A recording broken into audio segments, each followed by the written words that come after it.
صلی اللہ علی محمد صلی اللہ علیہ وسلم۔ اب آپ اس مبارک سلسلے کا 21واں حلقہ سماعت فرمائیں۔ اللہم لبیک لبیک لا شریک لک لبیک ان الحمد والنعمت لک والملک لا شریک لک۔ لیکن کافر تو یہ نہیں پڑھتے تھے، کافر تو آگے پڑھتے تھے لا شریک لک الا شریکا هو لک تملکہ وما ملک۔ تو جب انہوں نے سنا کہ سمامہ تو وہ پڑھ رہا ہے جو مسلمان پڑھتے ہیں، وہ جناب سارے کافر دوڑے، ان کو تو پتا تھا نا کہ سمامہ کتنا بڑا آدمی ہے، کہیں گے سبات یا سمامہ، قال لا ولکنی اسلمت۔ انہوں نے کہا تم سابی ہو گیا، باپ دادے کا دین چھوڑ دیا۔ انہوں نے کہا نہیں نہیں، کیا کہہ رہے ہو، میں مسلمان ہو گیا ہوں۔ اچھا مسلمان ہو گئے ہو، تو ہم بھی تمہیں پھر مکے سے نہیں جانے دیتے، تمہاری مرضی۔ عمرہ ختم کیا، کافروں نے پکڑ کے قید کر دیا۔ انہوں نے کہا ہم تمہیں تھوڑا چھوڑ دیں گے، تم مسلمان ہو جاؤ۔ اس نے کہا مکے والو تم مجھے چھوڑو یا نہ چھوڑو، میں تو مسلمان ہو گیا۔ ایک بات یاد رکھ لو، میرا قتل کرنا سودا بڑا مہنگا ہے۔ انہوں نے کہا نہیں نہیں ہم دیکھ لیں گے۔ ٹھیک ہے ہماری مرضی۔ وہ اس کو گرفتار کر کے لے کر جا رہے تھے تو ایک آدمی اس کو اپنے علاقے کا مل گیا۔ اس نے کہا کہ میرے قبیلے کو کہہ دینا قریش نے مجھے گرفتار کر لیا، اس علاقے سے ان کو ایک گندم کا دانہ نہ گزرنے دو، کوئی ان کا تجارتی وفد ہے لوٹ لو، اور اپنے علاقے سے ایک ذرہ کوئی غذائی اجناس نہیں گزرنے دینی۔ اور ساری غذائی اجناس آتی تھی یمامہ سے، تمامہ سے، سارا علاقہ تو وہی آباد تھا۔ اب جناب جب ان کو خبر ملی کہ تمامہ نے یہ کر دیا، انہوں نے کہا اچھا دیکھو ہم آپ کو چھوڑ دیتے ہیں، تم پھر ایسا نہ کرو۔ انہوں نے کہا اب میری مرضی ہے، چھوڑو قتل کرو تمہاری مرضی، میں کوئی معافی شافی نہیں مانگتا، میں ایک قبیلے کا سردار ہوں اور مجھے بدلہ لینا آتا ہے۔ تم کیا ہو قریش، تمہاری تعداد تو 2000 مقاتل بھی نہیں ہے، میرے پاس تو 70,000 مقاتل ہیں، کیا بچوں والی بات کرتے ہو، مجھے 2 سزائے موت دیتے ہو تو دے دو، میں اپنا بدلہ لوں گا۔ انہوں نے کہا جی جاؤ، تم مہربانی کرو ہم سے جاؤ۔ انہوں نے کہا ٹھیک چل پڑ۔ وہاں جانے کے بعد اس نے پورا پابندی لگا دی، اب قریش مرنے لگ گئے، اتنے مجبور ہوئے کہ ایک وفد بھیجا مدینہ منورہ میں کہ حضور ہم پر رحم کریں، ہمارا تو ناطقہ بند ہو گیا۔ کہا حضور ہم کہاں جائیں، ٹھیک ہے آپ کا ہمارا اختلاف اپنی جگہ پر ہے، آپ کی ہماری جنگ اپنی جگہ پر ہے، لیکن ہم آپ کے قبیلے کے لوگ ہیں، آپ کے عزیز ہیں، رشتہ دار ہیں، آپ یہی چاہتے ہیں ہم بھوکے مر جائیں؟ مہربانی کریں آپ سمامہ کو آدمی بھیجیں، وہ تو کوئی ایک دانہ نہیں گزرنے دیتا اللہ کا بندہ وہاں سے۔ حضور صلی اللہ علیہ وسلم کو رحم آ گیا، حضور نے فرمایا اچھا ہم اس کو پیغام بھیجتے ہیں اور ہم سے بھی جو مدد ہوگی ہم کریں گے۔ حضور نے پیغام بھیجا، اس نے کہا یا رسول اللہ اب یہ آپ کا حکم ہے، اب آپ تو مجھے جو بھی حکم دیں آپ کہیں تو میں اپنے سر پہ بھی یہاں غذا لے کر ان کو پہنچانے کے لیے تیار ہوں، اگر آپ کا حکم نہ آتا تو پھر میں قریش کو سمجھتا کہ قریش کیا ہے۔ تو انہی اسنا میں یہ سب واقعات جو ہیں تقریباً 5 ہجری کے واقعات ہیں، غزوہ خندق، غزوہ احزاب، اسی طرح بنی قریظہ کو سزا، پھر حضور صلی اللہ علیہ وسلم کا بنی غطفان، بنو فزارہ، بنی سلیم، اور ان تمام احابیش اور ان تمام قبائل کے خلاف ایکشن کہ حتیٰ کہ حضور صلی اللہ علیہ وسلم یعنی بذات ہی چلتے چلتے مدینہ منورہ سے آپ اندازہ فرمائیں کہ وادی عثمان میں پہنچے، اور 10 صحابہ جن کی قیادت حضرت ابو بکر کر رہے تھے وہ تو مکے میں بھی پہنچے۔ یعنی اندازہ فرمائیں کہ وجہ کیا تھی کہ حضور کا وہ فرمان اب اللہ نے سچا کر دکھایا تھا کہ نحن نغزو قریشا لم یغزونا بعد اليوم، آج کے بعد ہم قریش پر حملہ کریں گے، ہم قریش پر چڑھائی کریں گے، لیکن اب قریش کو اتنی طاقت نہیں ہوگی کہ وہ ہم پر حملہ کر سکے۔ اسی واقعات میں اللہ تبارک و تعالی نے سورۃ الاحزاب، قرآن پاک کی سورت کا نام بھی سورۃ الاحزاب ہے، اس میں اللہ تبارک و تعالی نے یہ بات بیان فرمائی ہے کہ اشحۃ علیکم فاذا جاء الخوف رأیتهم ينظرون الیک تدور اعینهم کالذی یغشى علیہ من الموت، کہ میرا مدنی جب خوف آئے، ڈر آئے تو ایسے دیکھتے ہیں آپ کی طرف جیسے ان کی آنکھیں موت سے پھٹی جاتی ہیں، موت آ گئی. فَإِذَا ذَهَبَ الْخَوْفُ، جب خوف چلا جائے، سَلَكُوكُمْ بِأَلْسِنَةٍ حِدَادٍ أَشِحَّةً عَلَى الْخَيْرِ، پھر ان کی زبانیں اتنی تیز ہو جاتی ہیں کہ کاٹتے. اولئک لم یؤمنوا، وہ ہرگز ایمان نہیں لائے. فَأَحْبَطَ اللَّهُ أَعْمَالَهُمْ وَكَانَ ذَلِكَ عَلَى اللَّهِ يَسِيرًا. اور اللہ نے قرآن میں نقشہ کھینچا کہ یحسبون الاحزاب لم یذهبوا، یعنی ان منافقوں کو تو مدینہ منورہ میں رہتے ہوئے ابھی تک یہ خیال تھا کہ وہ لشکر نہیں گیا. یہ ابھی تک اس خیال میں مگن تھے کہ ابھی وہ قریش بیٹھے ہوئے ہیں، خندق کے اس طرف لشکر بیٹھا ہوا ہے، تھوڑا پیچھے ہٹ گیا، بس زیادہ سے زیادہ ان کو یہ خیال تھا. لیکن ان کو پتہ نہیں تھا کہ ہم نے ان کو اڑا دیا ہے. یحسبون الاحزاب لم یذهبوا وَإِنْ يَأْتِ الْأَحْزَابُ يَوَدُّوا لَوْ أَنَّهُمْ بَادُونَ فِي الْأَعْرَابِ يَسْأَلُونَ عَنْ أَنْبَائِكُمْ وَلَوْ كَانُوا فِيكُمْ مَا قَاتَلُوا إِلَّا قَلِيلًا. اور میرا مدنی یہ منافقوں کا جب یہ حال ہے، اگر یہ آپ کے ساتھ رہتے اور خندق کو چھوڑ کر نہ بھاگ جاتے پھر بھی نہ لڑتے، کیونکہ جب دل آپ کے ساتھ نہیں. لَقَدْ كَانَ لَكُمْ فِي رَسُولِ اللَّهِ أُسْوَةٌ حَسَنَةٌ لِمَنْ كَانَ يَرْجُو اللَّهَ وَالْيَوْمَ الْآخِرَ وَذَكَرَ اللَّهَ كَثِيرًا. فَلَمَّا رَأَى الْمُؤْمِنُونَ الْأَحْزَابَ قَالُوا هَذَا مَا وَعَدَنَا اللَّهُ وَرَسُولُهُ وَصَدَقَ اللَّهُ وَرَسُولُهُ. اور جب وہ احزاب لشکر آئے تو جو مومن تھے ان نے جب دیکھا، انہوں نے کہا کہ بالکل اللہ کا جو وعدہ ہے سچا ہے، اللہ کے نبی نے جو کہا تھا سچا ہے. وما زادہم الا ایمانا وتسلیما. ان مومنوں کا تو اور ایمان بڑھ گیا، انہوں نے کہا یہ تو ہونا ہے، ہم پر حملے ہوں گے، ہمیں آزمایا جائے گا. من المؤمنین رجال صدقوا ما عاہدوا اللہ علیہ. میرا مدنی ان مومنوں میں ایسے لوگ ہیں جنہوں نے سچا کر دکھایا جو اللہ کے ساتھ وعدہ کیا تھا. فمنہم من قضى نحبہ ومنہم من ينتظر وما بدلوا تبدیلا. بعض لوگ ایسے ہیں جو اللہ کے راستے میں اپنی بات پوری کر گئے، بعد ابھی انتظار میں ہیں، وہ ہرگز نہیں بدلے. لیجزی اللہ الصادقین بصدقہم، اللہ ان سچوں کو سچ کا بدلہ دیں گے. ویعذب المنافقین ان شاء، اور چاہیں تو منافقوں کو عذاب دیں. او یتوب علیہم ان اللہ کان غفورا رحیما. اور میرے مدنی ہم نے آپ کی کیسے مدد کی. ورد اللہ الذین کفروا بغیظہم لم ینالوا خیرا. کافر اپنے غصے میں کھولتے ہوئے واپس چلے گئے، کچھ بھی نہ ملا. وکفى اللہ المؤمنین القتال، اللہ نے مومنوں کو قتال سے بھی بچا لیا. وکان اللہ قویا عزیزا وانزل الذین ظاہروہم من اہل الکتاب من سیاسیہم. اور میرے مدنی ہم نے اتارا اہل کتاب کو، وہ بنی قریظہ، ان کو اپنے ان کے قلعوں سے ہم نے اتارا. وقذف فی قلوبہم الرعب، ہم نے ان کے دلوں میں آپ کا رعب ڈالا. فریقا تقتلون وتأسرون فریقا، ان میں سے ایک پارٹی، ایک جماعت کو قتل کیا گیا، ایک کو قید کیا گیا. وأورثکم ارضہم ودیارہم واموالہم وارضا لم تطئوها. اور میرا بدنی ہم نے آپ کو ان کی زمینوں کا، ان کی حویلیوں کا وارث کیا. وکان اللہ علی کل شیء قدیر، اور اللہ تبارک و تعالی ہر چیز پہ قدرت رکھنے والے ہیں کہ ہم نے اپنی قدرت سے اسلام کو غالب کیا، کفر کو مغلوب کیا، اور مدینہ منورہ کی قوت اقتدار کو زیادہ سے زیادہ استحکام بخشا. واللہ تعالی عالم علمہ اتم. اعوذ باللہ من الشیطان الرجیم. بسم اللہ الرحمن الرحیم. ان الذين جاءوا بالافك عصبة منكم لا تحسبوه شر لكم بل هو خير لكم. قال النبي صلى الله عليه وسلم اشد ایذاء الانبیاء فالامثل ثم الامثل، او كما قال رسول الله صلى الله عليه وسلم. صدق الله العلي العظيم وصدق رسوله النبي الكريم، ونحن على ذلك لمن الشاهدين ومن الشاكرين والحمد لله رب العالمين. برادران اسلام،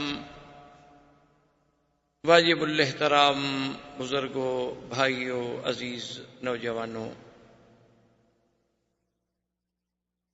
سیرت نبی پاک صلی اللہ علیہ وسلم کے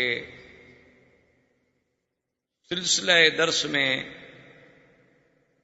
الحمدللہ ہم نے غزوہ خندق یا غزوہ احزاب سمجھ لیں،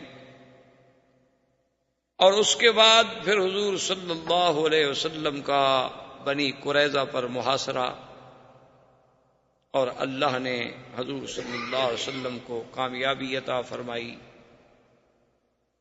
یہود کو ذلت و خواری نصیب ہوئی کہ ان کے مقاتلین کو قتل کی سزا دی گئی، اور ان کے باقی جو غلام تھے، عورتیں تھیں، وہ زراری بن گئے، اور پورا مال غنیمت جو تھا وہ بھی مسلمانوں کو مل گیا۔ اس کے بعد حضور صلی اللہ علیہ وسلم نے یہ فیصلہ فرمایا کہ غزوہ احزاب میں جن لوگوں نے قریش کے ساتھ مل کر، یہود کے ساتھ مل کر مدینہ منورہ پہ چڑھائی کی، ان کو سزا دینی چاہیے تاکہ آئندہ کوئی قبیلہ جرأت نہ کرے۔ تو حضور صلی اللہ علیہ وسلم نے مختلف سرایا بھیجے، کیونکہ اس میں بنی فزارہ نے بھی حملہ کیا تھا، بنو سلیم نے بھی حملہ کیا، سلیم نے بھی حملہ کیا تھا، بنو غطفان نے بھی حملہ کیا تھا، احابیش نے بھی حملہ کیا تھا، یہود نے بھی حملہ کیا تھا، قریش نے بھی حملہ کیا تھا، بنو ثقیف نے بھی، بڑے بڑے قبائل سارے اکٹھے ہوئے تھے۔ تو تمام اطراف میں حضور صلی اللہ علیہ وسلم نے اپنے سرایا بھیجے، صحابہ کو بھیجا کہ ان کے ساتھ جنگ کریں۔ تو انہی واقعات میں سے زید بن حارثہ رضی اللہ تعالی عنہ کو حضور نے لشکر دے کر بھیجا کہ وہ بنو سلیم جو ہیں ان کا مقابلہ کریں۔ زید بن الحارثہ رضی اللہ تعالی عنہ جب لشکر لے کر بنی سلیم کے مقابلے پہ آئے تو اللہ نے انہیں کامیابی دی، اللہ تبارک و تعالی نے انہیں فتح و نصرت سے ہمکنار فرمایا، اور بنو سلیم جو تھے وہ شکست کھا گئے، ان کا تمام مال جو تھا وہ مال غنیمت بنا، اور حضرت زید بن حارثہ اس کو لے کے مدینے آئے۔ اور اس میں اتفاق کی بات یہ ہے کہ ابی العاصی، یہ ابی العاصی جو ہیں یہ دراصل کرشی ہیں، اور یہ داماد تھے سیدنا محمد رسول اللہ صلی اللہ علیہ وسلم۔ حضور صلی اللہ علیہ وسلم کی بیٹی بی بی زینب جو ہے ان کے شوہر تھے۔ بی بی زینب رضی اللہ تعالیٰ عنہ، اور یہ اتفاق کی قدرتی شان دیکھیں کہ یہ مقام یعنی غزوہ بدر کے موقع پر بھی قید ہوئے تھے۔ حضور صلی اللہ علیہ وسلم نے بہرحال ایک تفصیلی واقعہ پہلے چونکہ پڑھ چکے ہیں، آپ نے ان کو چھوڑ دیا تھا، اور نے یہ وعدہ لیا تھا کہ بھئی آپ اب مکے میں جا کر میری بیٹی کو مدینہ بھیج دیں، چونکہ اب تو کافر اور مسلمان کا کوئی اجتماع ہو نہیں سکتا ہے۔ تو انہوں نے حضور صلی اللہ علیہ وسلم کی بیٹی کو مدینہ منورہ بھجوا دیا۔ اب یہ بنو سلیم کے ساتھ جب زید بن حارثہ نے لڑائی لڑی تو خدا کی قدرت، یہ ان کے حلیف تھے، یہ بھی وہاں آئے ہوئے تھے، تو یہ بھی قید ہو گئے، یہ دوبارہ قید ہو کر مدینہ منورہ لائے۔ تو بی بی زینب جو ان کی زوجہ تھیں اور سرکار دو جہاں صلی اللہ علیہ وسلم کی بیٹی تھی، ان کو پتہ چلا کہ میرا شوہر جو ہے قید بھی ہو گیا ہے اور مدینے بھی آ گیا ہے۔ اسے پتہ تھا کہ قیدیوں کو اب معافی تھوڑی ملے گی، اور یہ تو پھر دوبارہ قید ہو کے آ رہا ہے۔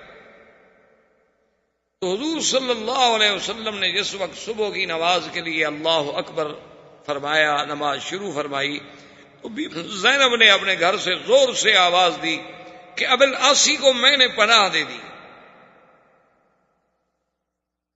اس دور میں ایک رواج تھا کہ اگر کوئی بندہ کسی کو پناہ دے دے، اپنے امان میں لے لے، تو اس کو قتل نہیں کیا جاتا تھا۔ مسلمانوں کی حفظ، امان، پناہ کا لحاظ رکھا جاتا تھا، اور یہ ایسا رواج تھا کہ اس کا تو کافر جو تھے مکے کے وہ بھی لحاظ کرتے تھے، مشرکین بھی لحاظ کرتے تھے، تمام جاہل لحاظ کرتے تھے کہ بھی اب یہ بندہ میری پناہ میں ہے، اب جب تک وہ اپنی پناہ نہ چھوڑے اس کو نقصان نہیں پہنچایا جا سکتا، کیوں اپنے بندے سے کیوں لڑائی لڑی جائے۔ حضور صلی اللہ علیہ وسلم جب نماز سے فارغ ہوئے، سرکار دو جہاں صلی اللہ علیہ وسلم کو اطلاع دی گئی کہ یا رسول اللہ ابی العاصی گرفتار ہو کے آیا ہے، اور بی بی زینب نے اعلان کر دیا ہے پناہ دینے کا. تو حضور پاک نے فرمایا کہ واللہ لا اعلم، آپ نے فرمایا تو مجھے تو اس ذات پاک کی قسم ہے جو میرے قبضہ ہے قدرت میں، مجھے کوئی علم نہیں ہے اس بات کی. تاکہ صحابہ کے ذہن میں یہ بات نہ جائے کہ حضور کا چونکہ داماد ہے تو اس کو رعایت مل رہی ہے. حضور نے فرمایا مجھے نہیں پتا کہ کیا واقعہ ہوا ہے اور میری بیٹی نے پناہ دی ہے تو کیوں دی ہے. بہرحال اب یہ معاملہ ان مجاہدین کے ہاتھ میں ہے جو ان کو گرفتار کر کے لائے. اگر وہ چاہتے ہیں تو پناہ قبول کر لیں، اگر وہ چاہتے ہیں تو پناہ قبول نہ کریں. اس معاملے میں دخل نہیں. زید بن حارثہ رضی اللہ تعالی عنہ کو بلایا گیا اور ان مجاہدین صحابہ کو بلایا گیا جنہوں نے وہ جنگ لڑی تھی. ان کے سامنے جب یہ مسئلہ رکھا گیا تو انہوں نے کہا کہ عجیب بات ہے کہ جس کو حضور کی بیٹی پناہ دے چکی ہوں تو ہم اس کو کیسے پناہ نہ دیں. انہوں نے کہا کہ یا رسول اللہ صرف پناہ نہیں ہے بلکہ ہم اپنے قیدی کو بالکل چھوڑتے ہیں اور بغیر کسی فدیے کے، اس سے کچھ نہیں لیں گے ہم، اور اس کا جو مال ہم نے پکڑا ہوا ہے وہ بھی اس کو ہم واپس کریں گے. حضور آخر کو بات ہے، ایک بات ہے ہم دنیا میں قیدی ہوتے رہتے ہیں، چھوٹتے رہتے ہیں، بھاگ جاتے ہیں، مارے جاتے ہیں، گرفتار ہو جاتے ہیں، آخر کچھ ہوا آپ کا داماد ہے اور پھر آپ کی بیٹی نے پناہ دے دی ہے. تو ہماری تو یہ قوم میں ایک مسائل ہے، اگر کوئی پناہ اور دے دیتا تو پھر بھی تو آخر ہم قبول کرتے. تو بہرحال انہوں نے فیصلہ کر دیا. حضور صلی اللہ علیہ وسلم فرمایا کہ بھئی چونکہ یہ معاملہ مجاہدین کا ہے اور ان کا حق ہے، یہ ان کا قیدی ہے اور اس کا مال جو ہے ان کے لیے مال غنیمت کا حصہ ہے، وہ جانے اور فیصلہ جانے. صحابہ نے ابی العاصی کو چھوڑ دیا. ابی العاصی اپنے پورے سامان کے ساتھ باعزت طور پہ بری ہو کر مکے میں پہنچے. جب مکے میں آئے تو ان کے پاس لوگوں کی بڑی امانات تھیں. آپ نے لوگوں کو بلایا اور لوگ بھی بڑے خوش ہوئے کہ ابی العاصی واپس آ گیا، ابی العاصی واپس آ گیا. آخر قبیلے کا آدمی تھا، سارے لوگ اکٹھے ہو گئے. اس نے ایک ایک امانت سب کو پہنچائی اور اس کے بعد انہوں نے پوچھا کہ بھئی کوئی آدمی مکے میں ایسا رہ گیا ہے جس کی کوئی امانت کوئی چیز میرے پاس ہو. انہوں نے کہا کہ لا واللہ ما وجدناک الا صادقا وفیا، کہ ابی العاصی ہم نے آپ کو سچا بھی پایا، ہم نے آپ کو امانت والا بھی پایا کہ آپ نے ہماری ہر چیز ہمیں محفوظ لوٹا دی ہے. تو اس نے کہا کہ دیکھو اگر تم میری صداقت اور میری عدالت کی گواہی دے رہے ہو تو پھر آج اس بات کے بھی گواہ ہو جاؤ کہ اشہد اللہ الہ الا اللہ اشہد ان محمد رسول اللہ، میں نے اسلام قبول کر لیا ہے. میں نے مدینے میں اس لیے اسلام قبول نہیں کیا کہ لوگ کہیں کہ قیدی تھا اس لیے اسلام قبول نہیں کیا، اور میں نے راستے میں اس لیے قبول نہیں کیا آپ کہیں گے کہ ہماری امانتیں کھا گیا.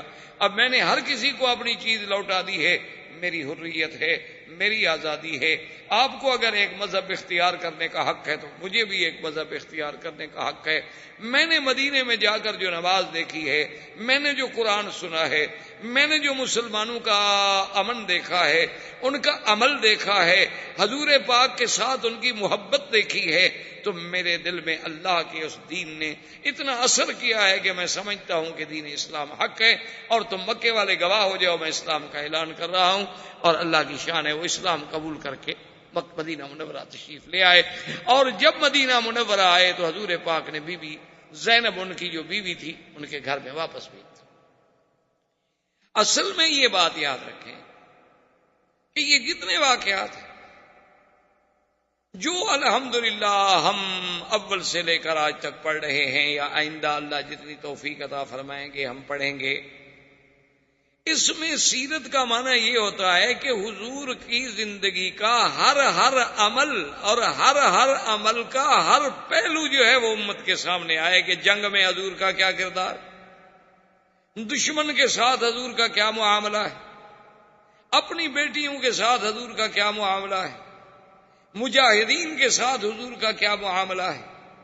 تو یہ سارا آپ کا ہر عمل، ہر قول، ہر فعل اور زندگی کا ایک ایک لمحہ جو ہے وہ سیرت طیبہ ہے اور سیرت کا حصہ ہے، اور مسلمانوں کے لیے اس میں درس ہے، سبق ہے، دعوت ہے، ہدایت. اب حضور صلی اللہ علیہ وسلم نے بی بی زینب ان کے گھر میں واپس بھیج دی. تو یہیں سے علماء نے مسئلہ نکالا ہے کہ اگر زمانہ جاہلیت میں کسی مرد و عورت کا نکاح تھا اور بعد میں وہ دونوں مسلمان ہو گئے تو دوبارہ نکاح کرنے کی ضرورت نہیں ہے، اسی نکاح کو نکاح تصور کیا جائے گا، چونکہ ابو العاص کا نکاح زمانہ جاہلیت میں ہوا تھا جب ابو العاص کافر تھا، لیکن جب ابو العاص اسلام لے آیا، بی بی زینب بھی مدینہ منورہ میں تشریف لے آئیں اور وہ بھی اسلام سے مشرف ہو گئیں، حضور کی بیٹی ہیں، تو اب حضور نے یہ نہیں حکم دیا کہ بھی دوبارہ نکاح کرو، اسی نکاح کو حضور صلی اللہ علیہ وسلم نے قائم رکھا۔ اسی طرح حضور صلی اللہ علیہ وسلم کا اپنا نکاح مبارک جو ہے، جو بی بی خدیجہ سے ہوا تھا، تو حضور کی عمر مبارک 25 سال تھی، اور اس وقت تو اسلام قرآن نازل ہی نہیں ہوا تھا، اور وہ نکاح پڑھانے والے کون تھے؟ ابی طالب، حضور صلی اللہ علیہ وسلم کے چچا، ان نے خطبہ پڑھایا تھا، اور مشرکین مکہ باقاعدہ نکاح پڑھتے تھے، باقاعدہ گواہ ہوتے تھے، باقاعدہ خطبہ ہوتا۔ اب حضور پر جب قرآن نازل ہوا، شریعت نازل ہوئی، تو اب تجدید نکاح نہیں کی گئی، اسی نکاح کو قائم رکھا۔ اس سے علماء نے مسئلہ نکالا، یہی کام ہوتا ہے فقہا کا، جو لوگ یہ سمجھتے ہیں نا جی قرآن و حدیث جب موجود ہے تو پھر ہمیں امام ابو حنیفہ کی اور امام شافعی کی اور امام مالک کی اور امام احمد بن حنبل رحمۃ اللہ علیہ کی کیا ضرورت ہے؟ ان کی یہی ضرورت ہوتی ہے کہ وہ حدیث تو آپ بھی پڑھیں گے، میں بھی پڑھوں گا، واقعہ تو آپ بھی پڑھیں گے کہ حضور صلی اللہ علیہ وسلم ابو العاص آ گئے، بی بی زینب واپس ہو گئی، لیکن یہ مسئلہ وہ فقیہ سمجھے گا کہ بھئی اس کا مطلب ہے کہ اسی عقد سابق کو، اسی نکاح سابق کو حضور نے نکاح تسلیم کیا۔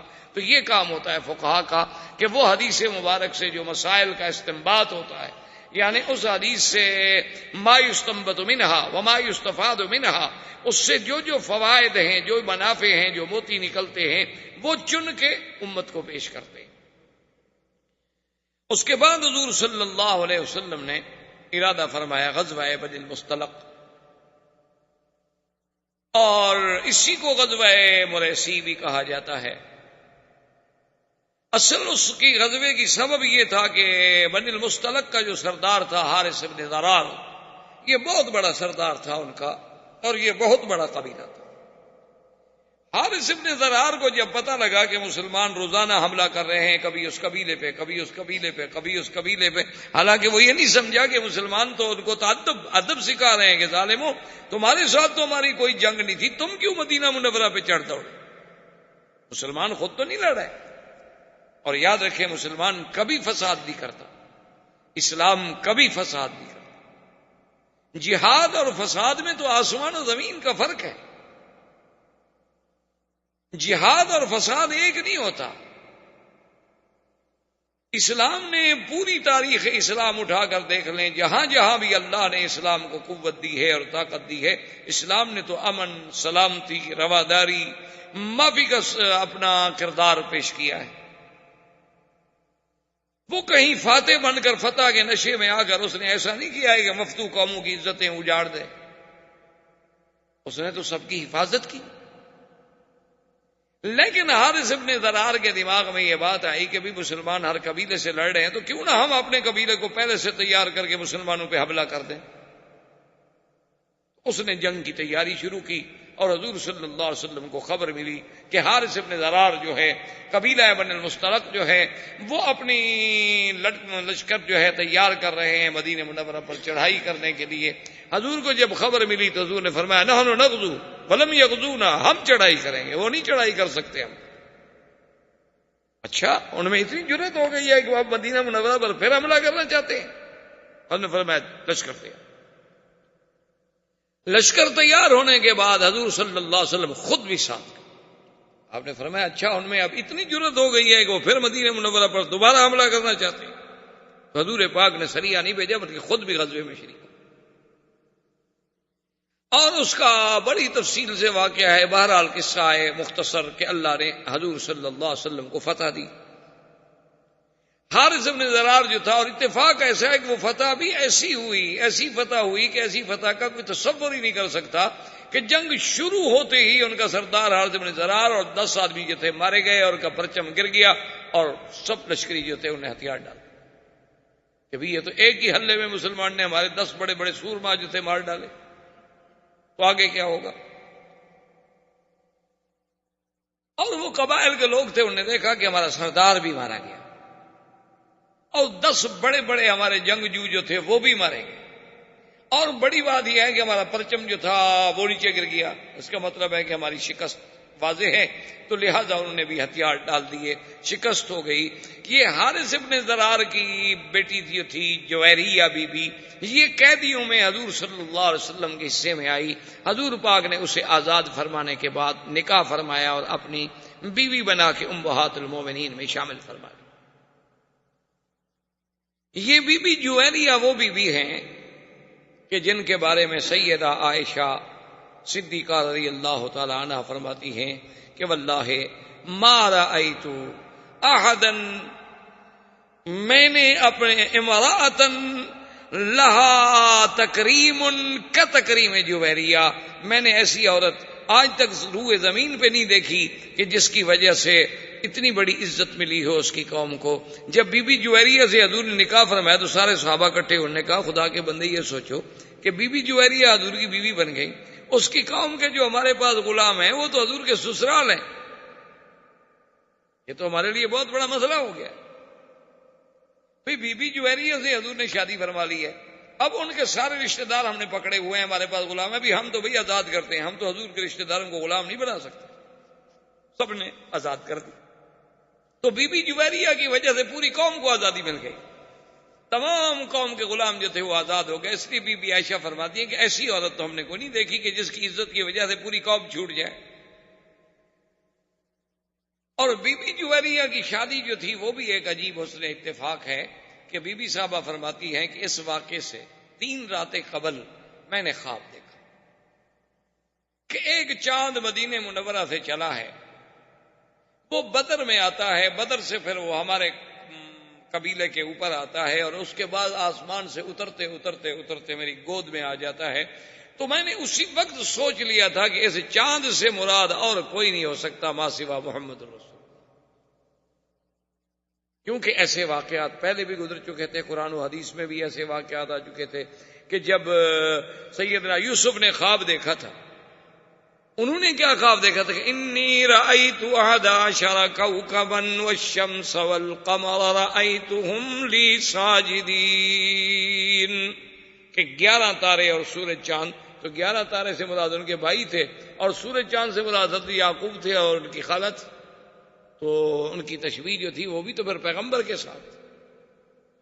اس لیے بی بی جویریہ فرماتی ہیں کہ جب میں نے یہ خواب دیکھا تو میں نے اسی وقت سمجھ لیا تھا کہ کوئی بات ضرور ہے، چاند سے مراد تو حضور محمد مصطفیٰ ہے، اور میری گود میں کیسے آ گئے، یہ کیسے ہوتا ہے، مجھے کیسے ملیں گے، یہ بات ابھی میں سوچ رہی تھی، اور 3 دن کے بعد میں حضور کی بیوی بن گئی۔ اور بعین ہی اسی طرح بی بی عائشہ صدیقہ رضی اللہ تعالی عنہا نے خواب دیکھا کہ ایک چاند آسمان سے اترتا ہے اور میرے کمرے میں آ کے غائب ہو جاتا ہے،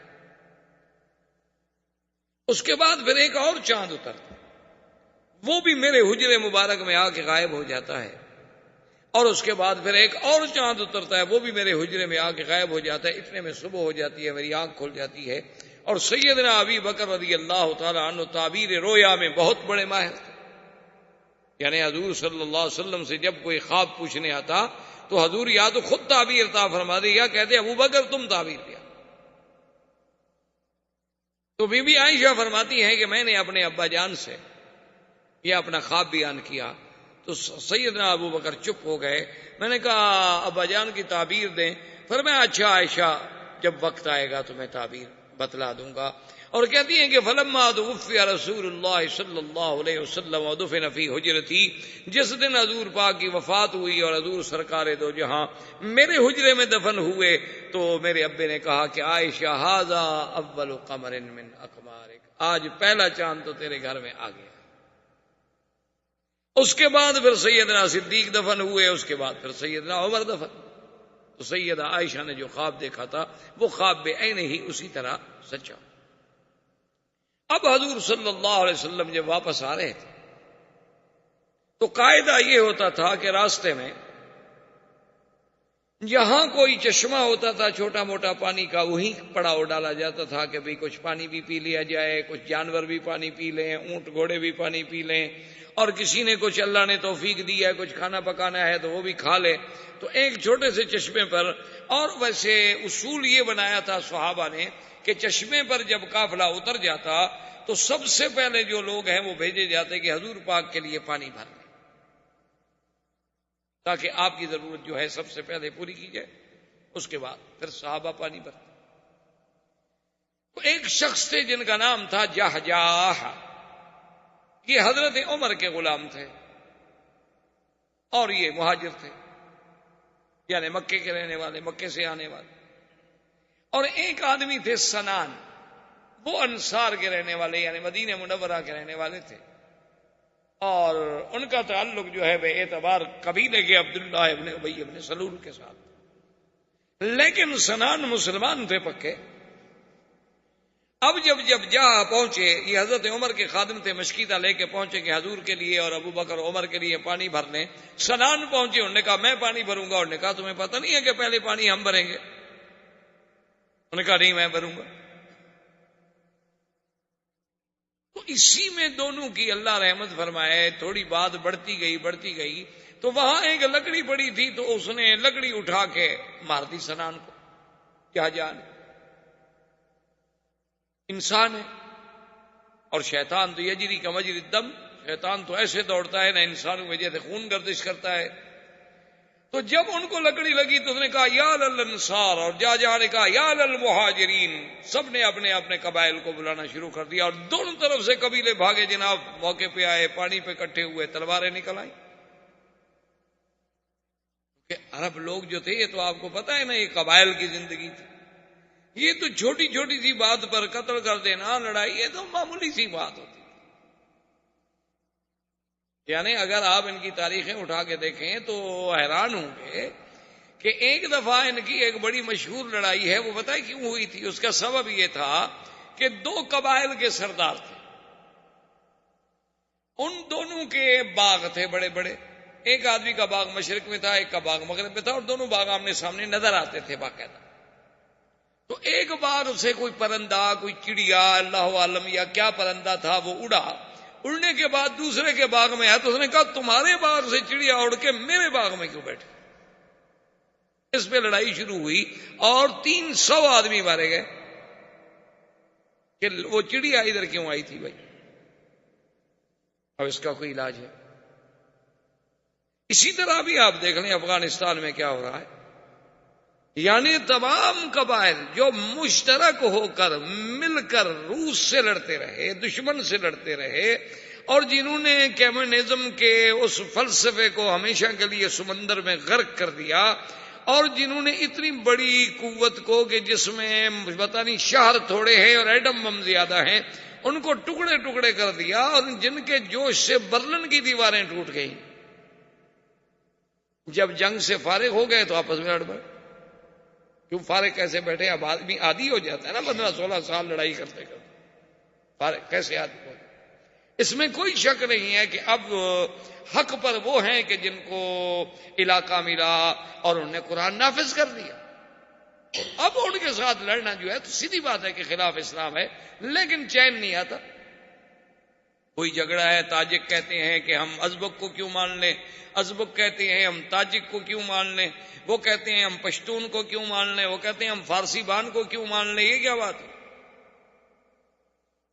تو یہ قبائل جو ہیں نا، اللہ پاک رحمت فرمائے، یہ بہرحال عجیب سے ہوتے ہیں. ابھی 3 سال قبل کی بات ہے، میں بھی سفر میں کوئی ٹرائبل ایریا سے، یعنی قبائلی علاقے جو ہیں جہاں کوئی قانون نہیں ہے، تو وہاں سے گزر رہے تھے. مغرب کی نماز کا وقت ہو گیا، ہم 2-3 گاڑیوں میں تھے. میرے ساتھی سے کبھی نماز کا وقت ہو رہا ہے، خدا کے لیے کوئی مسجد تلاش کرو بھائی. اور وہ تو ماشاءاللہ علاقہ پٹھانوں کا ہے، پٹھان تو اللہ کا فضل ہے، نمازی تو بہت پکے ہوتے. میں نے کہا بھی یار کو مسجد دیکھو تاکہ ہماری جماعت نہ نکل جائے. اب ایک مسجد آئی تو وہ جناب چلو جی چلو چلو آگے چلو. پھر ایک اور مسجد آ گئی، انہوں نے کہا جی اور آگے چلو. پھر ایک اور مسجد، یعنی 5-6 مسجدیں ہم کراس کر گئے. تو میں اپنے استاد جو میرے ساتھ بیٹھے ہوئے تھے، اس علاقے کے بڑے اہم آدمی تھے، وہاں کے خان تھے، اور وہاں خان جو ہوتے ہیں نا وہ بڑی چیز ہوتے ہیں. تو میں نے نے کہا خان یہ آپ کیا کر رہے ہیں؟ ہماری نماز جا رہی ہے. اس نے کہا مکی صاحب یہ بات نہیں ہے، میں وہ مسجد ڈھونڈ رہا ہوں جس کے ساتھ حجرہ نہ ہو. بھائی حجرہ کیا مطلب؟ اور نے کہا جس مسجد کے ساتھ حجرہ ہوتا ہے اور اگر ہم وہاں مغرب کی نماز پڑھیں گے تو پھر کھانا کھائے بغیر ہم وہاں سے آگے نہیں جا سکتے. حجرے کا معنی ہوتا ہے مسافر خانہ، یعنی بیٹھنے کی جگہ. تو ڈیرا سمجھ لیں، ڈیرا سمجھ لیں، کچھ سمجھ لیں. تو جس مسجد کے ساتھ حجرہ ہے، جوں ہی ہم نماز سے فارغ ہوں گے وہ دیکھیں گے کہ یہ باہر کے لوگ آئے ہوئے ہیں تو وہ فوراً آ جائیں گے کہ جناب چلیں پہلے کھانا تیار ہے، کھانا کھائیں، اور کھانے کے بغیر آپ جا نہیں سکتے. اور اگر آپ کھانا نہ کھائیں تو پھر آپ دشمن ہیں، پھر مقابلہ کریں، کلاشنکوف نکال. کیونکہ جو کھانا نہ کھائے وہ تو دشمن ہے. ابراہیم علیہ السلام نہیں دیکھا کھانا نہیں کھایا، فاوجد منهم خیفہ، تو ابراہیم علیہ السلام ڈر گئے یہ کھانا کیوں نہیں کھا رہے. قالوا لا تخف، انہوں نے کہا اب نہ ڈرے، ہم تو فرشتے ہیں، ہم تو کھاتے ہی نہیں. تو یہ پرانا عرب میں اور قبائل میں روایت. اس نے کہا میں وہ مسجد ڈھونڈ رہا تھا کہ جس کے آج جو حجرہ نہیں ہوگا تو وہ دعوت نہیں کریں گے، کیوں مسجد میں تو کھانا کہاں سے کھلائیں. تو میں نے کہا اللہ کے بندے، اس نے کہا حضرت اللہ کے بندے کی بات نہیں ہے، میں نے تو وہاں اتنا بڑا آدمی اکٹھے کیے ہوئے ہیں اور اتنا ہم نے وہاں جناب انتظام کیا ہوا ہے کہ آپ یہاں حجرے میں کھانا کھا لیتے تو ہمارا تو کھانا خراب ہو گیا نا. مسافر ہیں نا، وہاں تو لیٹ بھی پڑ سکتے ہیں، ہماری دعوت تو خراب مت کرو نا. یہ اچھی بات ہے بھائی، نماز چلی جائے، خان کی دعوت جو ہے وہ لیٹ نہیں ہوتی. خیر بہر عالم نماز، تو یہ قبائل کی باتیں ہوتی ہیں. تو جب دونوں قبائل اکٹھے ہوئے، حضور کو اطلاع ملی، حضور صلی اللہ علیہ وسلم جلدی سے تشریف لائے دونوں کے درمیان. اوداع الجاہلیہ وانا بین ظہرانیکم، اب نے فرمایا خبردار، یہ کیا کر رہے ہیں انصار مہاجر، مہاجر انصار، یہ کیا ہے؟ میں تمہارے اندر موجود ہوں اور پھر تم وہی جاہلیت کے نعرے بلند کر رہے ہو. قومیتوں کا جھگڑا، حسب کا جھگڑا، نسب کا جھگڑا، لسانیت کا جھگڑا، صوبائیت کا جھگڑا، یہ انڈین ہے، یہ پاکستانی ہے، یہ سندھی ہے، یہ پنجابی ہے، یہ جناب یو پی کا ہے، یہ فلاں کا ہے، یہ فلاں کا، یہ کیا ہے؟ انہوں نے فرمایا دعوها فانها منتنۃ، چھوڑ دو ان نعروں کو، یہ تو بدبودار نعرے ہیں. یہ کیا کر رہے ہو تم؟ انما المؤمنون اخوۃ، مسلمانوں نے جب کلمہ پڑھ لیا ہے، مشرق میں ہے، مغرب میں ہے، عرب میں ہے، عجم میں ہے، شمال میں ہے، جنوب میں ہے، وہ مسلمان بھائی ہیں. یہ تو اللہ نے قبائل بنائے ہیں کہ ہم ایک دوسرے کو ڈھونڈنے میں آسانی محسوس کر سکیں، ورنہ اس کے ساتھ یہ تو نہیں کہ ہم نعرے لگائیں کہ انصار اور مہاجر، مہاجر مہاجر کی مدد پہ آ جائے. اب جناب وہ کہیں جا کر وہ جھگڑا جو تھا تھما، اور اس کے بعد سنان جب واپس آیا، عبداللہ ابن ابی ابن سلول جو رئیس المنافقین تھا وہ بھی اس سفر میں ساتھ تھا. اس کو جب پتہ چلا اس نے کہا کہ اچھا اب یعنی وہ مہاجرین اتنے زور میں آ گئے ہیں کہ عمر کا ایک غلام جو ہے وہ بھی ہمارے بندوں کو لکڑیوں سے مارتا ہے. اور اس کے بعد اس بدبخت نے وہ جملہ کہا، اللہ معاف فرمائے، اللہ معاف فرمائے. عربوں کا ایک محاورہ ہے، سمن کلبک یاکلک، کہ تم اپنے کتے کو اور کھلاؤ تاکہ تمہیں یہ کھا جائے. کبھی اس کو پالو اور کھلاؤ اور کھلاؤ، جب یہ موٹا تازہ ہو جائے گا، مضبوط ہو جائے گا تو ایک دن تمہیں کھائے گا. اس نے یہ جملہ کہا، اللہ معاف کرے اس کے دل میں کس کی نیت تھی، بہرحال مسلمانوں کے خلاف تھی، صحابہ کے خلاف تھی. زید بن ارقم ایک صحابی تھے اسی کے قبیلے کے، یعنی تھے وہ بھی خزرج. وہ یہ باتیں سن رہے تھے. انہوں نے آ کر اپنے چچا سے کہا کہ میرے چچا عبداللہ ابن ابی یہ کہہ رہا. اور پھر اس نے کہا انصاریوں سے، اس نے کہا کہ یہ سارا تمہارا کیا دھرا ہے، تم نے مہاجرین کو باغ دیے، تم نے گھر دیے، تم نے مدینے میں ان کو آباد کیا، تم نے ان کو کھلایا، آج وہ سر پہ نہ چڑھے تو کیا ہو. اس لیے فیصلہ کر لو کہ لا تنفقوا علی من عند رسول اللہ حتی ينفضوا. اللہ نے قرآن پاک میں واقعہ بیان کر دیا. انہوں نے فیصلہ کر دیا، انہوں نے کہا کہ آج کے بعد خبردار کوئی ایک آدمی حضور کے پاس صدقہ، خیرات، زکوٰۃ، مہاجرین کی امداد لے کر نہ جائے. جب ان کو کچھ نہیں ملے گا خود بخود بھاگ جائیں گے. یہ تو پڑے ہوئے اسی نہیں ہیں کہ کھانے کو مل رہا ہے، باغ مفت مل گئے، لڑکیاں مل گئیں، عورتیں مل گئیں، مہاجر بن گئے جی. اور اس کے بعد انہوں نے یہ بھی فیصلہ کیا جس کو اللہ نے قرآن میں نقل کیا ہے کہ لَئِن رَجَعْنَا إِلَى الْمَدِينَةِ لَيُخْرِجَنَّ الْأَعَزُّ مِنْهَا الْأَذَلَّ، کہ جب ہم مدینے میں واپس جائیں گے تو ہم سے طاقتور جو ہے، قوت والے جو ہیں، ہم ذلیل کمزوروں کو نکال دیں گے. مانا یہ تھا کہ اب نکالو مہاجرین کو، مدینہ تو ہمارا ہے، انصار کا ہے، اوس و خزرج کا ہے.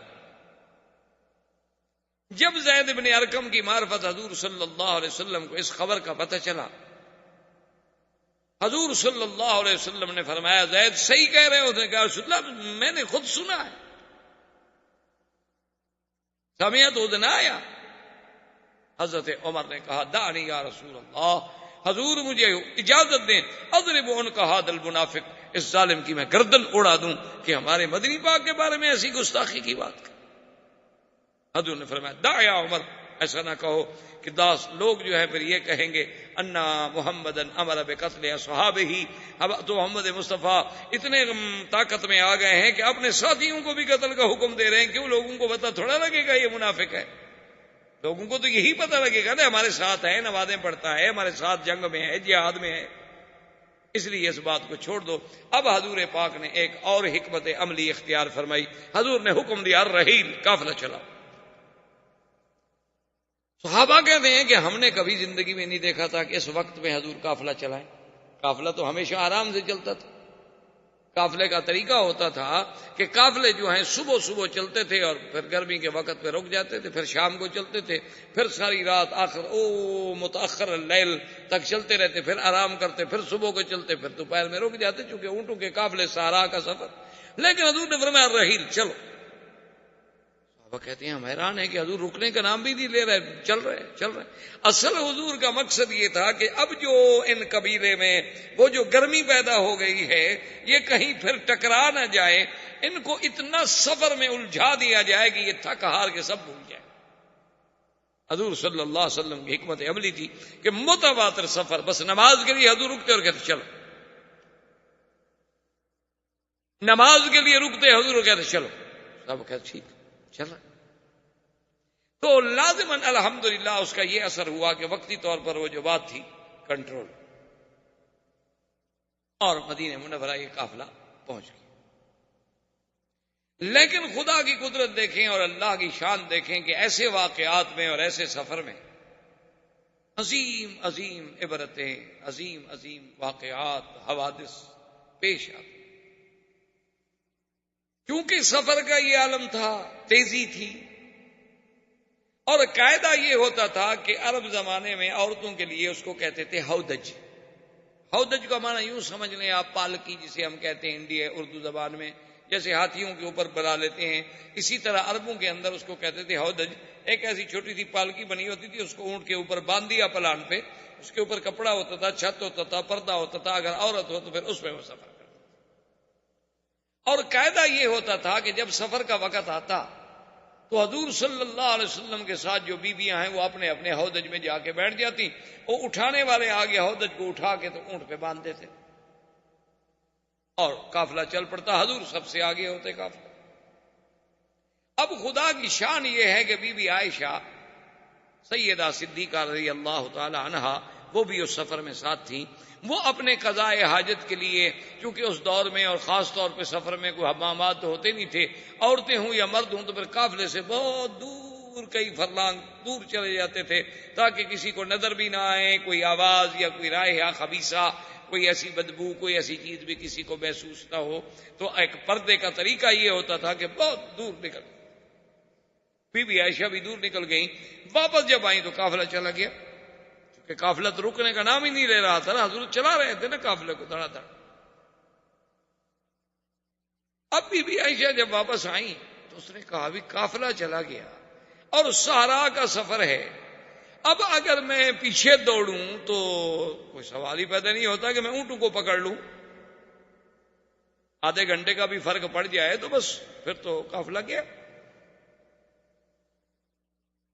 اور اگر میں نہ ڈھونڈوں تو اس نے کہا بی بی عائشہ نے کہ میں نے یہی سوچا کہ سب سے بہتر بات یہ ہے کہ بس اسی جگہ رہ جاؤ، کیونکہ آخر کسی وقت تو حضور کو علم ہوگا نا کہ بی بی عائشہ نہیں ہے، کیونکہ حضور کی عادت مبارک تھی قافلے کو چلانے کے بعد وہ کبھی کبھی اپنی سواری جو تھی وہ عورتوں اپنے بیویوں کے اونٹوں کے قریب لا کے پوچھ لیتے تھے کہ کوئی تکلیف تو نہیں ہے، خیریت ہے، کوئی پانی، کوئی چیز پوچھنی ہے، پوچھ کے پھر حضور چلے جاتے تھے۔ انہوں نے کہا کبھی تو حضور میرے اونٹ کے قریب آئیں گے نا، پوچھیں گے، جب آواز نہیں آئے گا تلاش کریں گے، جب تلاش کریں گے تو یہ جگہ ڈھونڈنا تو قبیلے کے لیے آسان ہے، قافلے کے لیے، لیکن اگر میں خود عقل دوڑاؤں تو اس کا معنی یہ ہے کہ موت کے سوا چارہ کوئی نہیں۔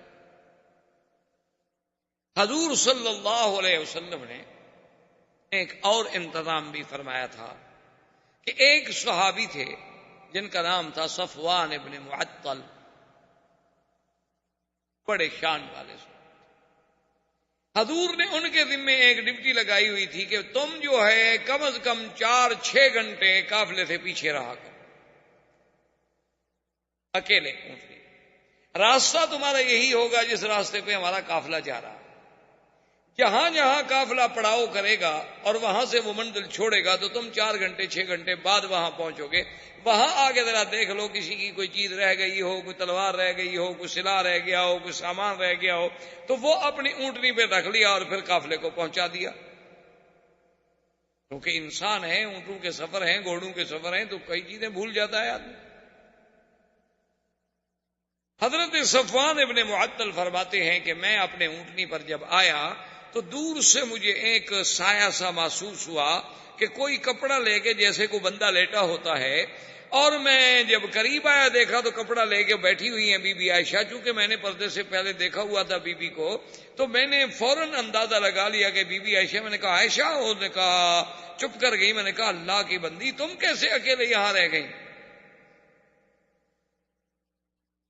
قافلہ چلا گیا، تم اکیلی عورت۔ بی بی عائشہ کہتے ہیں، حضرت صفوان فرماتے ہیں کوئی بات نہیں، اور اس کے بعد حضرت صفوان نے صرف یہی کہا کہ لا حول ولا قوت الا باللہ، لا حول ولا قوت الا باللہ، اللہ کی قدرت ہے، پتہ نہیں کیا ہو۔ اور کمال ہے کہ حضور اتنے سفر میں اپنی بیوی کا بھی خیال نہیں فرمایا۔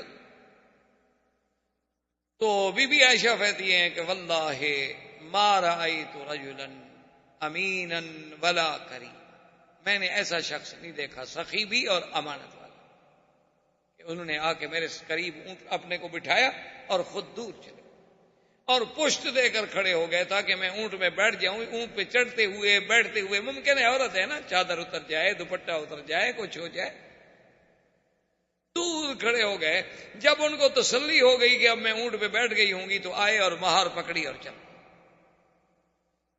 حضور صلی اللہ علیہ وسلم کو راستے میں علم ہوا تو آپ نے فرمایا کوئی بات نہیں، الحمدللہ خیر ہے، پیچھے صفوان جو آ رہا، تو اب کسی کو دوبارہ بھیجنے کی کیا ضرورت ہے کہ ہم تلاش کریں، اسی لیے تو ہم نے ایک آدمی رکھا ہے قافلے کو ڈھونڈنے کا۔ تو خلاصہ یہ ہے کہ بہرحال مدینہ منورہ کے قریب پہنچے، سارا قافلہ بیٹھا ہوا ہے، حضور بیٹھے ہیں، صحابہ بیٹھے ہیں، مختلف اجماع ہیں، اور وہ عبداللہ ابن ابی جو ہے وہ بھی ایک ٹولی میں اپنے ساتھیوں کے ساتھ بیٹھا ہوا ہے، رئیس المنافقین جو تھا عبداللہ ابن ابی ابن سلول وہ بھی بیٹھا ہوا ہے، اور دور سے حضرت صفوان آگے چلتے ہوئے آ رہے ہیں، اور اڑتے اڑتے خبر تو پہنچ گئی کہ بی بی عائشہ رہ گئی تھی اور صفوان جو ہے ان کو لے کے آ رہا ہے۔ جب وہ قریب آئے تو اس بدبخت نے کہا کہ واللہ ما نجا منہا ولا نجت من، کہنے لگا بہرحال یہ نہیں ہو سکتا کہ وہ اس سے بچ گئی ہو یا یہ اس سے بچ گیا ہو، ایک جوان لڑکی ہو، ایک جوان آدمی ہو، سارا ہو، علیحدہ ہو، یہ ہو نہیں سکتا کہ بچ گئے، نعوذ باللہ ثم نعوذ باللہ، یعنی اتنی بڑی تہمت۔ اور یہ بات آہستہ آہستہ آہستہ چل نکلی۔ اب یہ بات چل نکلی، اتفاق کی بات یہ ہے، بی بی عائشہ فرماتی ہے کہ جب میں سفر سے واپس آئی تو میں بیمار ہو گئی اور مجھے کوئی پتہ نہیں، اور 20 دن متواتر میں بیمار رہی حضور کے گھر میں، اور اس بیماری میں یہ عالم تھا کہ مجھے بخار کی تکلیف تھی، اور میرے پاس چونکہ میرے ابا اور اماں آتے تھے اور کوئی آتا نہیں تھا، ان نے جب مجھے بات ہی نہیں بتائی، مجھے کیا پتا، لیکن میں نے اتنا ضرور محسوس کیا کہ حضور کی محبت میں فرق ہے۔ حضور صلی اللہ علیہ وسلم کا جو التفات تھا، جو حضور کا محبت تھی اور توجہ تھی، میرے ساتھ آگے بات کرتے تھے، مجھے بہلاتے تھے، مجھے تسلی دیتے تھے، خاص طور پہ مجھے اگر بخار ہو یا تکلیف ہو تو پھر حضور کافی ٹائم میرے ساتھ بیٹھتے تھے، صرف حضور تشریف لاتے اور آگے اتنا پوچھ رہے تھے کئی فتیکم، کیا حال ہے اس کا، اور اس کے بعد چلے۔ اب بات اور پھیلنے لگ گئی۔ بی بی عائشہ فرماتی ہیں کہ میں نے جب دیکھا حضور کا اعراض کہ حضور کی کوئی توجہ ہی نہیں، تو میں نے ایک دن حضور سے عرض کیا کہ یا رسول اللہ استاذن، میں اجازت لینا چاہتی ہوں کہ میں اپنے ماں باپ کے گھر چلی جاؤں. حضور فرمایا ٹھیک چلی جاؤ. بی بی عائشہ فرماتی ہیں کہ پھر میں اپنے ماں باپ کے گھر میں آ گئی، لیکن پھر بھی مجھے کوئی نہیں بتاتا یہ بات کیا ہے.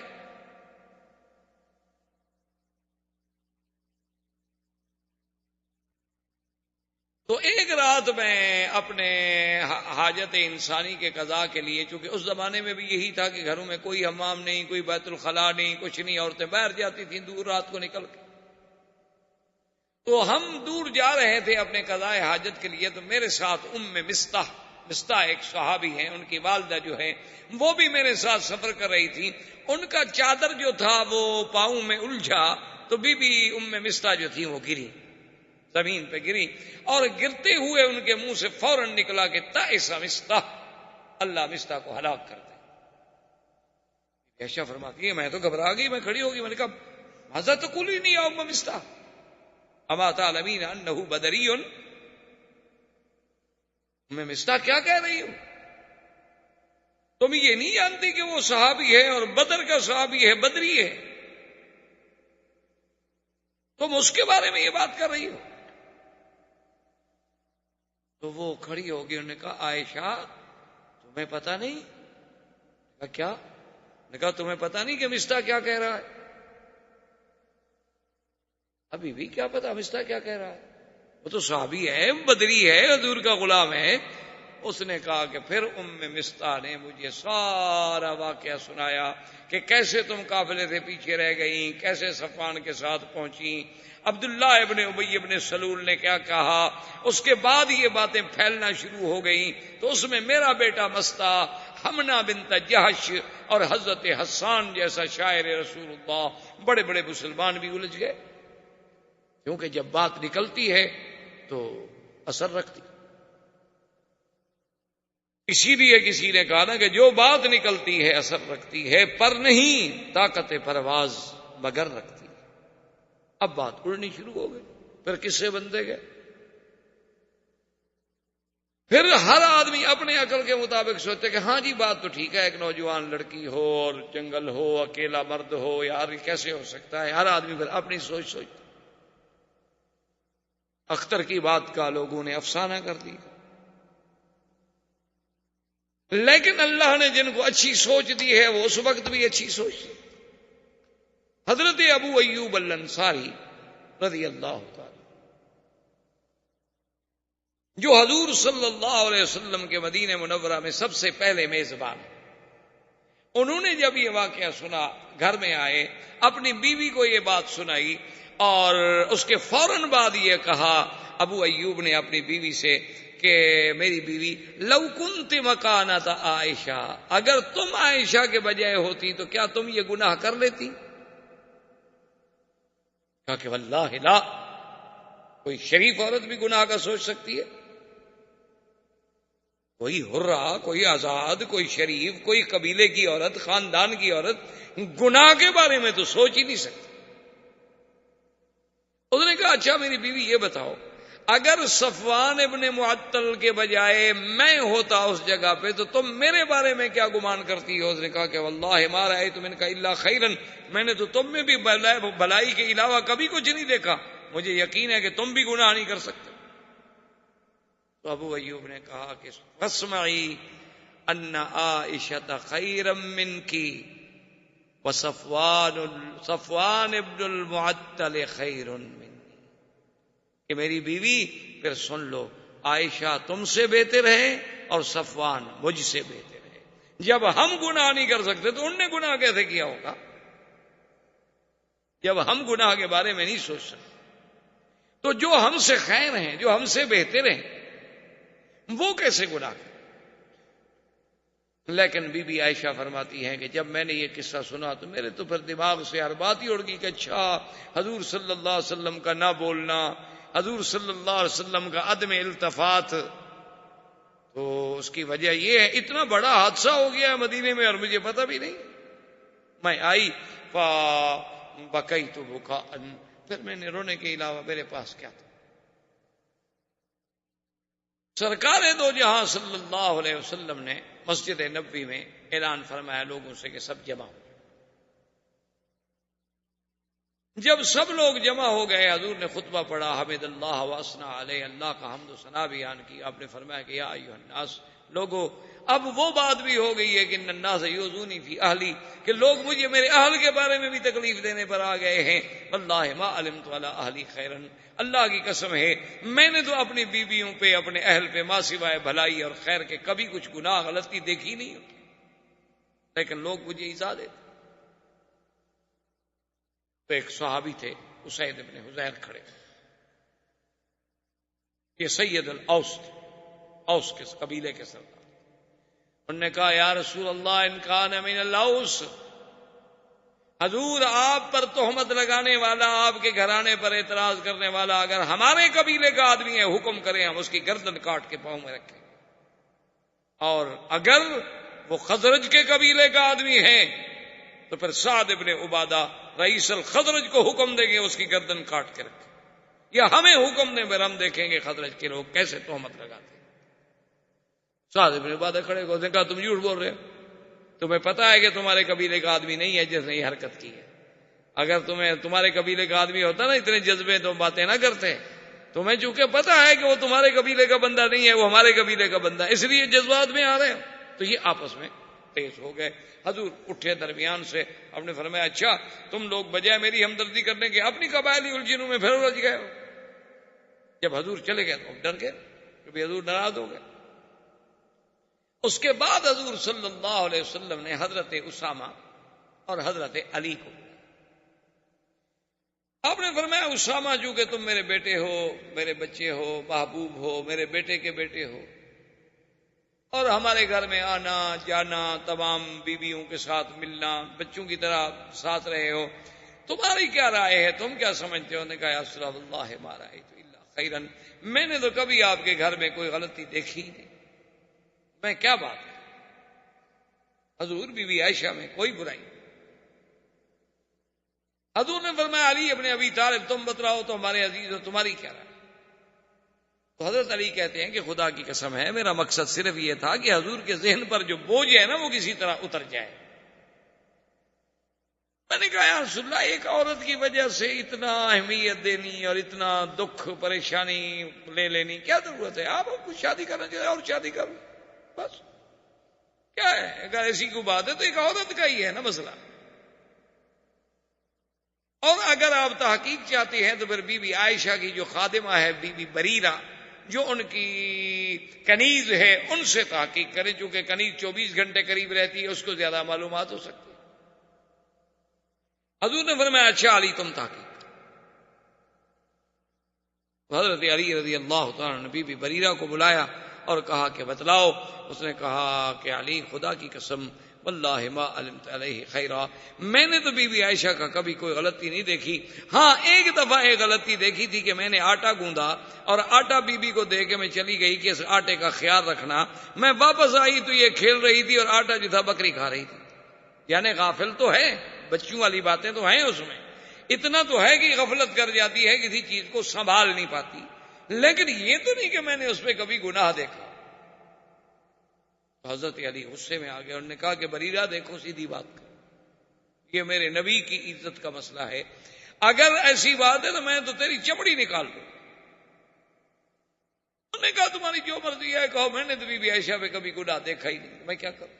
یہ اصل وجہ تھی جو بی بی عائشہ اور حضرت علی کی ناراضگی ہو گئی، جس کو پھر لوگوں نے بڑا چڑھا دیا. اصل وجہ یہ تھی کہ بی بی عائشہ اس بات کو ہمیشہ یاد کرتی تھی کہ حضرت علی تو آخر کچھ ہو، کتنا بڑا مقام ہو، لیکن میرے تو بیٹے تھے، ان کو بھی اپنی ماں کے بارے میں شبہ تھا کہ میری کنیز کو کہیں کہ تمہاری چمڑی اتیڑ دوں گا. اور نبی سے کہتے ہیں کہ جی حضور بی بی کو چھوڑ دیں اور شادی کر لیں. اگر حضور غصے میں مجھے طلاق دے دیتے تو میں تو ساری زندگی کے لیے ماری جاتی. تو یہ کیسا میرا بیٹا ہے جو ایسے مشورے دے رہا ہے. حالانکہ حضرت نے کہا کہ واللہ عائشہ خدا کی قسم حضور جب اتنے اداس تھے تو میں حضور کو کیسے تسلی دوں، حضور کو مطمئن کرنے کا تم مجھے بتاؤ میرے پاس کیا حال تھا. یہی تھا کہ دیکھو جی میں نے نوکرانی کو ڈانٹا ہے، میں نے بی بی بریرہ کو ڈانٹا ہے، میں نے یہ تحقیق کی، میں نے یہ تحقیق کی، اور حضور کے دماغ سے بوجھ اتارنے کے لیے میں نے کہا حضور اگر آپ چاہتے ہیں تو چھوڑ دیں. تو یہ سارے واقعات ہونے کے بعد حضور صلی اللہ علیہ وسلم نے بعض روایات میں ہے کہ آپ نے سیدنا عمر کو بلایا. آپ نے فرمایا عمر تمہاری کیا رائے ہے؟ اس نے کہا حضور میں آپ کے گھر کے بارے میں بات کر سکتا ہوں. آپ نے فرمایا میں پوچھ رہا ہوں میرا حکم ہے. تو انہوں نے کہا حضور اگر تو آپ کا حکم ہے تو پھر میں بھی آپ سے کچھ پوچھوں تو آپ ناراض تو نہیں ہو جائیں گے؟ حضور نے فرمایا کہ بالکل نہیں. انہوں نے کہا حضور یہ تو بالکل واضح مسئلہ ہے، آپ مجھے یہ بتائیں کہ عائشہ کے ساتھ شادی آپ نے خود کی ہے یا اللہ نے کرائی ہے؟ نے کہا حضور یہ تو 2 اور 2 4 کا مسئلہ ہے، یہ تو مسئلہ ہے ہی نہیں کوئی مشکل. کیا مطلب؟ نے کہا حضور آپ یہ فرمائیں تزوجت بعائشہ او ان اللہ زوجک بعائشہ، آپ نے خود شادی کی یا اللہ نے کرائی؟ انہوں نے فرمایا عجیب بات کر رہے ہو، تو جبریل تصویر لے کے آئے، اللہ کے حکم سے شادی ہوئی. تو انہوں نے کہا حضور ہمیں اپنے بیٹوں کے لیے اچھی عورتیں مل جاتی ہیں، اللہ کو اپنے نبی کے لیے پاک بیوی نہیں ملی. کیا بات کر رہے ہیں؟ یعنی اللہ نہیں ڈھونڈ سکے اپنے نبی کے لیے کوئی اچھی لڑکی؟ اور انہوں نے کہا حضور اچھا مجھے یہ بتلائیں یہ مکھیاں جو اڑتی پھرتی ہیں یہ آپ کے بدن پہ بیٹھتی ہیں؟ حضور نے فرمایا کہ نہیں، اللہ نے مجھے گندگی سے محفوظ رکھا ہے. انہوں نے کہا حضور اللہ آپ کے بدن پہ گندی مکھی نہیں بیٹھنے دیتا، گندی عورت بیٹھنے دیتا ہے؟ کیا بات کر رہے ہیں؟ فسر عن رسول اللہ. صحابہ کہتے ہیں حضور کا چہرہ جیسے گلاب کا پھول کھلتا ہے نا، کھل گیا کہ واقعی میرا گھر تو پاک ہے، میں تو بلا وجہ پریشان. حضور فوراً تشریف لے آئے. بی بی عائشہ کہتی ہے میں لیٹی ہوئی تھی. حضور نے فرمایا کہ اچھا عائشہ دیکھو اگر کوئی غلطی ہے کچھ ہے توبی اللہ، توبہ کرو. اور جب حضور نے یہ کہا تو بی بی عائشہ کہتی ہے کہ میں بھی تو آخر کرشی خاندان کی عورت تھی نا، میرے آنکھوں میں پھر خون ہوتا، میرے پھر جذبات قابو میں نے اپنے ابا اماں سے کہا عجیب رسول اللہ، جواب دیں حضور کو. انہوں نے کہا ماذا نقول، ہم کیا جواب دیں؟ میں نے کہا یا رسول اللہ تو میں نہیں توبہ کرتی. آج میرا وہی حال ہو گیا ہے کہ اگر میں جھوٹ کا اقرار کر لوں تو آپ مجھے سچا مانیں گے، اور اگر میں سچی بات کروں کہ میں بے گناہ ہوں، میرا کوئی گناہ نہیں ہے، تو آپ مجھے نہیں مانتے. میرے ماں باپ بھی میری صفائی دینے کے لیے تیار نہیں، آپ اللہ کے نبی ہو کر مجھے کہتے ہیں توبہ کرو، اس کا مطلب ہے کہ آپ مجھے گناہ گار سمجھتے ہیں. میں نہیں توبہ کی، میں نے گناہ کیا نہیں، واللہ بریۃ، میرا اللہ گواہ ہے کہ میں بری. اور بی بی کہتی ہے کہ میں نے کہا کہ یا رسول اللہ میرے پاس کوئی جواب نہیں مگر میں وہی جواب کہوں گی. کہتی ہے اس غصے میں، اس اپنے جذبے میں آ کے میں حضرت یعقوب کا نام بھی بھول گئی، مجھے حضرت یعقوب کا نام بھی بھول گیا. میں نے کہا اقول کما قال ابی یوسف، جیسے یوسف کے ابا نے کہا تھا میں بھی وہی بات کہتی ہوں، لیکن مجھے یعقوب علیہ السلام کا نام بھی اس غصے میں بھول گیا. فصبر جمیل واللہ المستعان علی ما تصفون. میں نے کہا حضور پھر میرا بھی وہی جواب ہے کہ میں صبر کرتی ہوں، اللہ میری مدد کرے.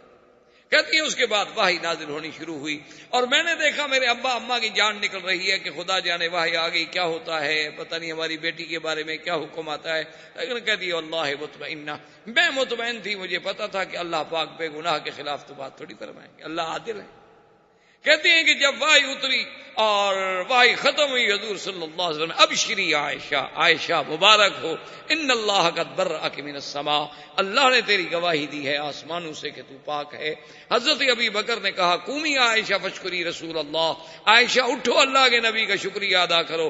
عائشہ کہتی میں نے کہا لا اشکر رسول اللہ، میں اللہ کے نبی کا شکریہ ادا نہیں کرتی، آپ نے مجھ پر کون سا اعتماد کیا ہے. انی اشکر الذی انزل الوحی من العرش، میں اس کا شکر ادا کروں گی جس نے عرش سے میری گواہی دی.